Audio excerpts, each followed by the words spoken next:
Hello friends, welcome to creating for you. তো বন্ধুরা, ইতিমধ্যেই পুরো দেশ দুনিয়া পশ্চিমবঙ্গ রাজ্যের তরফ থেকে বের হয়ে আসছে বিশেষ গুরুত্বপূর্ণ 10টি মুখ্য আপডেট। প্রত্যেকটি আপডেট আপনাদেরকে জানা অত্যন্ত প্রয়োজনীয়। এরই সাথে প্রত্যেকটি আপডেট জানবো বিস্তারিতভাবে। তো বন্ধুরা, আসুন জেনে নিন আজকের এই আপডেটগুলি। প্রথমেই আজকের জলবায়ুর আপডেটে জানিয়ে দিই, বছর শেষে চা গিয়ে খেলছে শীত। 6 জেলায় শৈত্যপ্রবাহের পরিস্থিতি। পুরুলিয়া, পূর্ব ও পশ্চিম বর্ধমান, বীরভূম, মুর্শিদাবাদ, নদিয়াতে শৈত্যপ্রবাহের পরিস্থিতি থাকবে। পারদের ওঠানামা লেগেই থাকছে। আগামী 48 ঘন্টায় রাজ্যে কনকনে শীত তো থাকবেই, তাপমাত্রা কমতে পারে আরও 2 ডিগ্রি। 6 জেলাতে শুক্রবার পর্যন্ত শৈত্যপ্রবাহের পরিস্থিতি রয়েছে, তবে বেলা বাড়ার সঙ্গে সঙ্গে তা কেটে যাওয়ার আভাসও দিচ্ছে হাওয়া অফিস। কুয়াশা থাকলেও আকাশ পরিষ্কার থাকছে। এদিন কলকাতার সর্বনিম্ন তাপমাত্রা 12.6 ডিগ্রি সেলসিয়াস, যা স্বাভাবিকের থেকে 1 ডিগ্রি নিচে। এরই পাশাপাশি গত কয়েকদিন ধরে জঙ্গলমহলের জেলাগুলিতে পারদ পতন লক্ষ্য করা যাচ্ছে। পুরুলিয়া, বাঁকুড়া, ঝাড়গ্রাম, মেদিনীপুর তাপমাত্রা 10 ডিগ্রির আশেপাশেই রয়েছে। কলকাতা, উত্তর ও দক্ষিণ 24 পরগনা, হাওড়া, হুগলিতে সর্বনিম্ন তাপমাত্রা স্বাভাবিকের থেকে কমের দিকেই। উত্তরে হাওয়ার দাপট রয়েছে। আবহাওয়া দপ্তর যা ইঙ্গিত দিচ্ছে, তাতে বর্ষ শেষে উদযাপন ও বর্ষবরণের উল্লাসের সঙ্গে জড়িত থাকবে কনকনে ঠান্ডার দাপট। এরই সাথে আগের আপডেটে জানিয়ে দিই, ব্রিটেনে ফেরত 20 জনের শরীরে করোনার নতুন স্ট্রেন। 7 জানুয়ারি পর্যন্ত বন্ধ উড়ান। ব্রিটেন ফেরত আরও 14 জনের শরীরে মিলল করোনার নতুন স্ট্রেন। মঙ্গলবার কেন্দ্রীয় স্বাস্থ্য মন্ত্রক জানিয়েছে, মোট 6 জনের শরীরে পাওয়া গেছে করোনার নতুন ছোঁয়াচে প্রজাতি। এখন দেশে মোট 20 জনের শরীরে এই স্ট্রেন মিলল। তার জেরে 7 জানুয়ারি পর্যন্ত ব্রিটেনের সঙ্গে সংযোগকারী সমস্ত উড়ান বন্ধ রেখেছে ভারতবর্ষ। বিশেষজ্ঞরা জানিয়েছে, করোনার এই নতুন স্ট্রেন 70% বেশি দ্রুত সংক্রমণ ঘটায়, তবে টিকা একে কাবু করা সম্ভব, তাই খুব বেশি আশঙ্কাজনক নয়।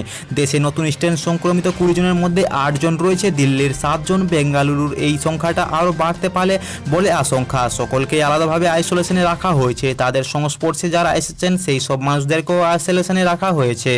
এর সাথে আগের মুখ্য আপডেটে বেরোয় আসছে, রাজ্যপালকে দায়িত্ব থেকে সরানোর দাবিতে রাষ্ট্রপতির দরবারে তৃণমূল। রাজ্যে রাজ্যপাল সংঘাত তুঙ্গে। জগদীপ ধনকড়কে পশ্চিমবঙ্গ রাজ্যপালের দায়িত্ব থেকে অপসারণের দাবিতে রাষ্ট্রপতি রামনাথ কোবিন্দের সঙ্গে দেখা করেছেন তৃণমূল প্রতিনিধি দল। তৃণমূলের রাজ্যসভার সাংসদ সুখেন্দু শেখ রায় জানিয়েছেন, রাষ্ট্রপতিকে রাজ্যপালের ভূমিকা নিয়ে অভিযোগ জানানো হয়েছে। ধনকড়কে রাজ্যপালের দায়িত্ব থেকে সরাতে রাষ্ট্রপতিকে প্রয়োজনীয় পদক্ষেপ করার আবেদন জানানো হয়েছে। তবে এবার ধনকড়কে দায়িত্ব থেকে সরানোর চেষ্টা জোরদার তৎপরতা নিয়েছে তৃণমূল। এদিন কলকাতায় সাংবাদিক সম্মেলনে তৃণমূল রাজ্যসভার সাংসদ সুখেন্দু শেখ রায়ের অভিযোগ, রাজ্যের ভূমিকা অসাংবিধানিক। তিনি রাজ্য সরকারের সঙ্গে অসহযোগিতা করতে চেয়েছেন। রাষ্ট্রপতির সঙ্গে দেখা করে জগদীপ ধনকড়কে সরিয়ে দেওয়ার আবেদন জানানো হয়েছে। মঙ্গলবার তৃণমূলের 5 সাংসদ রাষ্ট্রপতির সঙ্গে দেখা করে তাকে একটি স্মারকলিপি জমা দেয়। সেই স্মারকলিপিতে এই দাবি করা হয়েছে, যদিও রাষ্ট্রপতি ভবনের তরফ থেকে এ ব্যাপারে এখনও পর্যন্ত কোনো সিদ্ধান্ত নেওয়ার কথা জানানো হয়নি। এর সাথে আগের মুখ্য আপডেটে বেরো আসছে, ভাতার পরিবর্তে এবার পাকাপোক্ত সরকারি বেতন কাঠামোর দাবিতে পথে নামলো প্যারা টিচার অর্থাৎ পার্শ্ব শিক্ষকের ঐক্য মঞ্চ। বুধবার কলেজ স্ট্রিটের 4 রাস্তার মোড় অবরোধ করে আন্দোলনকারীরা। ঐক্যমঞ্চের নেতা ভগীরথ ঘোষ এদিন TV9 বাংলাকে বলেন, 2009 সাল থেকেই মমতা বন্দ্যোপাধ্যায় বলে আসছেন পার্শ্ব শিক্ষকদের স্থায়ী করে দেবেন, কিন্তু 2011 সালে ক্ষমতা আসার পরও মন্ত্রিসভার প্রথম বৈঠকে সিদ্ধান্ত নিয়েছেন পার্শ্ব শিক্ষক স্থায়ী করে দেওয়া হবে, কিন্তু 10 বছর কেটে গেল পার্শ্ব শিক্ষকদের স্থায়ীকরণ নিয়ে শিক্ষা দপ্তর কোনো পাকাপোক্ত ব্যবস্থা করেননি। আপনাদেরকে জানিয়ে দিই, গত বছরও নিজের দাবি দাওয়া নিয়ে আন্দোলনে বসেছিলেন পার্শ্ব শিক্ষকদের একাংশ। 32 দিন চলেছিল অনশন। এবার নির্দিষ্ট বেতন কাঠামোর দাবিতে ফের একবার পথে আন্দোলনকারীরা। তাদের হুঁশিয়ারি হচ্ছে, 13 দিন ধরে আমরা পথে ফুটপাতে বসে আছি, রাস্তায় গোড়াগড়ি খাচ্ছি, সরকার কোনো হোলদোল নেই। আজ পথ অবরোধ করেছি, যতক্ষণ না শিক্ষামন্ত্রী আমাদের সঙ্গে দেখা করছেন আমরা নড়ছি না। আন্দোলনকারীদের মধ্যে একজন মহিলা শিক্ষিকা আরও এক ধাপ এগিয়ে বলেন, বিশ্বাস করি সরকার আমাদের দাবি মেনে নেবেন। মাননীয় মুখ্যমন্ত্রী, জেনে রাখুন, আমাদের দাবি পূরণ না হলে আরও বড় আন্দোলন করব। আগের আপডেটে বেরোয় আসছে, তৃণমূলের পার্টি অফিসে ভাঙচুরের অভিযোগ। উত্তপ্ত নন্দীগ্রামে তৃণমূলের পার্টি অফিসে ভাঙচুর, লুটপাট। অভিযোগে তীর বিজেপির দিকে। ঘটনা ঘিরে ব্যাপক উত্তেজনা এলাকায়। দাবি করা হচ্ছে, গভীর রাতে নন্দীগ্রামের মোহাম্মদপুরে তৃণমূলের বুথ পার্টি অফিসে ব্যাপক ভাঙচুর চালায় বিজেপির কর্মীরা। ভাঙচুর চালানোর সময় পার্টি অফিসের আশেপাশে থাকা মানুষজন বেরিয়ে এলে ভাঙচুরকারীরা পালিয়ে যায় বলে দাবি। এই ঘটনায় এলাকায় উত্তেজনা ছড়িয়েছে। তৃণমূল নেতা শেখ সুফিয়ান অভিযোগ করে বলেন, শান্ত নন্দীগ্রামকেও শান্ত করার চেষ্টা করছে সাম্প্রদায়িক দল বিজেপি। অন্যদিকে এই ঘটনায় নন্দীগ্রাম থানায় লিখিত অভিযোগে দায়ের করা হয়েছে। তদন্তে নন্দীগ্রাম থানার পুলিশ। নন্দীগ্রামের বিজেপি নেতা প্রলয় পাল অবশ্য বিজেপির বিরুদ্ধে ওঠা এই অভিযোগ অস্বীকার করেছেন। 7ই জানুয়ারি নন্দীগ্রামে পালন হবে শহীদ দিবস। সেই দিন ভোরে শহীদ দিন বেদিত মাল্যদান করবেন তৃণমূল রাজ্যের নেতৃত্ব। এছাড়া মাল্যদান করবেন বিজেপি নেতা শুভেন্দু অধিকারীও। সকালে নন্দীগ্রাম কলেজে মাঠে তৃণমূল কর্মীরা সভাও আছে। এরই সাথে আগের আপডেটে জানিয়ে দিই, ফের এনকাউন্টার কাশ্মীরে। শ্রীনগরে অদূরে খতম সন্ত্রাসবাদী, উদ্ধার আগ্নেয়াস্ত্র। গভীর রাত থেকেই চলছে এনকাউন্টার। অবশেষে বুধবার সকালে মিলল সাফল্য। জম্মু ও কাশ্মীরের রাজধানী শ্রীনগরে অদূরে হোকারসার এলাকায় নিরাপত্তা বাহিনী ও সন্ত্রাসবাদীদের মধ্যে ব্যাপক গুলি বিনিময় চলে। নিরাপত্তার বাহিনীর গুলিতে খতম হয়েছে এক সন্ত্রাসবাদী। কাশ্মীর পুলিশ থেকে জানা গেছে, গোপন সূত্রে খবর পেয়ে শ্রীনগর জেলার হোকারসার এলাকায় সন্ত্রাসবাদীরা গোপন ডেরায় লুকিয়ে রয়েছে। বেশ কয়েকদিন ধরে সন্ত্রাসবাদীদের গতিবিধি বেড়ে চলার খবর মেলে। সেই খবরের ভিত্তিতে মঙ্গলবার গভীর রাত থেকেই ওই এলাকায় সুরক্ষা বাহিনী ও জম্মু কাশ্মীরের পুলিশের যৌথ বাহিনী তল্লাশি অভিযান চালায়। বাহিনীর উপস্থিতির টের পেতেই জওয়ানদের লক্ষ্য করে গুলি বর্ষণ করতে থাকে সন্ত্রাসবাদীরা। তবে ওই এলাকায় কতজন সন্ত্রাসবাদী লুকিয়ে রয়েছে তা নিয়ে ধন্দে ছিল বাহিনী। তবে পাল্টা জবাব দেয় যৌথ বাহিনী। ও এনকাউন্টার চলাকালীন আত্মসমর্পণ করতে বলা হয় সন্ত্রাসবাদীরা তা কানে নেননি। গভীর রাতে সাময়িক বিরতি নিলেও বুধবার ভোরে থেকে ফের এনকাউন্টার চলে সেখানে। যৌথ বাহিনীর গুলিতে এক সন্ত্রাসবাদীকে নিকেশ করা হলো। ঘটনাস্থল থেকে একটি আগ্নেয়াস্ত্র উদ্ধার করা গেছে। তবে নিহত সন্ত্রাসবাদীর নাম ও কোন সংগঠনের সঙ্গে জড়িত তা এখনো পর্যন্ত জানা যায়নি। এরই সাথে আগের মুখ্য আপডেটে বের হয়ে আসছে, 1 জানুয়ারি থেকে বাজারে আসছে নতুন জীবন বীমা পলিসি। থাকছে একাধিক সুবিধা। অতিমারীকালীন পরিস্থিতিতে মানুষ সঞ্চয় নিয়ে আরও বেশি করে ভাবনা শুরু করেছে।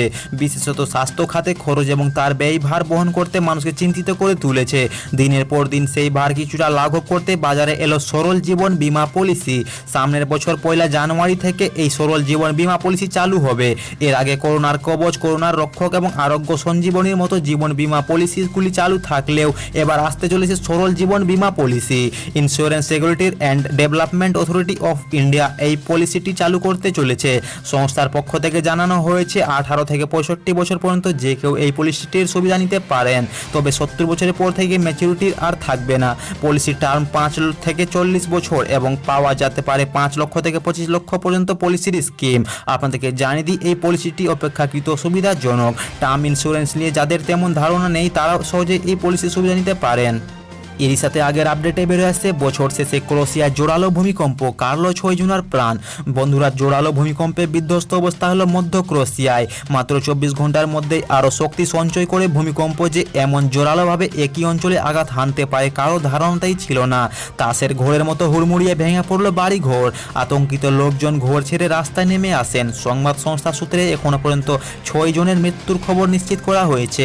আহতের সংখ্যা কয়েক ডজন। হতাহতের সংখ্যা আরও বাড়তে পারে। ভূকম্প প্রবণ দেশ হলেও এত বড় কম্পনের আগে কখনো দেখা দেয়নি এই দেশে। 1990 সালে একবার বড় ভূমিকম্প হয়েছিল, তারপরে আর তেমন ভূমিকম্প দেখা যায়নি এই ছোট দেশটিতে। ইউরোপীয় ভূমধ্যসাগরীয় ভূমিকম্পনের কেন্দ্র জানা যাচ্ছে। মঙ্গলবার আঘাত হানা এই ভূমিকম্পের তীব্রতা ছিল 6.3। উৎসস্থল ক্রোয়েশিয়ার রাজধানী জাগরেবের 46 কিলোমিটার দক্ষিণ পূর্বে। কম্পনের আঘাতে প্রেজেটিয়া শহর ব্যাপকভাবে ক্ষতিগ্রস্ত হয়েছে। সোমবার এই শহরে 5.2 তীব্রতা ভূমিকম্প আঘাত হেনেছিল। এরই সাথে আগের খবরে বের হয়ে আসছে, পশ্চিমবঙ্গ সরকারের স্বাস্থ্যসাথী কার্ডে বেঁধে দেওয়া চিকিৎসার খরচ বাড়ানোর দাবি তুলল বেসরকারি হাসপাতালগুলি। সোমবার স্বাস্থ্য ভবনে একটি বৈঠক হয়। সব বেসরকারি হাসপাতালের কর্তাদের সঙ্গে বৈঠক করেন রাজ্যের স্বাস্থ্য অধিকারীরা। সেই বৈঠকেই স্বাস্থ্যসাথী কার্ডের সরকারের বেঁধে দেওয়া চিকিৎসার খরচ বাড়ানোর দাবি তোলেন বেসরকারি হাসপাতালের কর্তারা। মুখ্যমন্ত্রী মমতা বন্দ্যোপাধ্যায়ের স্বপ্নের প্রকল্প হচ্ছে স্বাস্থ্যসাথী। বিশেষ এই কার্ডে 5 লক্ষ টাকা পর্যন্ত চিকিৎসার সুযোগ মেলে। রাজ্যবাসীকে সরকারি সাহায্যে উন্নত মানের চিকিৎসা দিতে এই তৎপরতা নিয়েছে রাজ্যের সরকার। এখন রাজ্যের 10 কোটি মানুষকে এই প্রকল্পের আওতায় আনার তৎপরতা শুরু হয়েছে। রাজ্য সরকারের দেওয়া এই কার্ডে বিভিন্ন রোগ বা অস্ত্রোপচার চিকিৎসার জন্য নির্দিষ্ট একটি খরচ বেঁধে দেওয়া আছে। সেই খরচের মধ্যে চিকিৎসার সুযোগ নিতে পারবেন রোগীরা। তবে বেসরকারি হাসপাতালগুলির দাবি হচ্ছে, স্বাস্থ্যসাথী কার্ডে রাজ্যের বেঁধে দেওয়া চিকিৎসার খরচ যথেষ্ট নয়। যে কোনো বড় বেসরকারি হাসপাতালে স্বাস্থ্যসাথী কার্ডের মাধ্যমে একাধিক রোগ বা অস্ত্রোপচার কার্য অসম্ভব বলে এদিন দাবি করা হয়েছে। অবশেষে আপনাদেরকে আপনাদেরকে জানিয়ে দিই দেশে এখনও রেকর্ডের দামে বিক্রি হচ্ছে পেট্রোল ও ডিজেল। বন্ধুরা, বিশ্ববাজারে অপরিশোধিত খনিজ তেলের দামের ওঠাপড়া অব্যাহত, কিন্তু ভারতের বাজারে অপরিবর্তিত রইল পেট্রোল ও ডিজেলের দাম। ফলশ্রুতিতে গত 7 ডিসেম্বর থেকে জ্বালানির দাম গত 2 বছরের মধ্যে সর্বোচ্চ স্তরে আছে। এ নিয়ে দেশের মধ্যে প্রবল আলোচনা শুরু হলেও তেলের দামে আর কমেনি। সোমবার পেট্রোল ও ডিজেলের দাম অপরিবর্তিত রাখল তেল কোম্পানিগুলি। এ নিয়ে টানা 21 দিন জ্বালানির দাম অপরিবর্তিত রইল।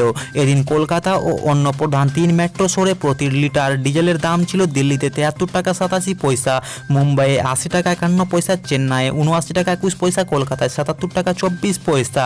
এছাড়াও এদিন মেট্রো শহরগুলিতে প্রতি লিটার পেট্রোলের দাম ছিল দিল্লিতে 83 টাকা 71 পয়সা, মুম্বাইয়ে 90 টাকা 34 পয়সা, চেন্নাইয়ে 86 টাকা 51 পয়সা এবং কলকাতায় ছিল 85 টাকা 19 পয়সা। তো বন্ধুরা, আজকের ভিডিওটি এই পর্যন্ত। এই ভিডিওটি ভালো লাগলে শুধুমাত্র একটি লাইক এবং ভিডিওটিকে শেয়ার করুন, এবং এরই সাথে সাথে যদি আপনি চ্যানেলটিতে নতুন থাকেন তাহলে চ্যানেলটিকে সাবস্ক্রাইব করতে ভুলবেন না।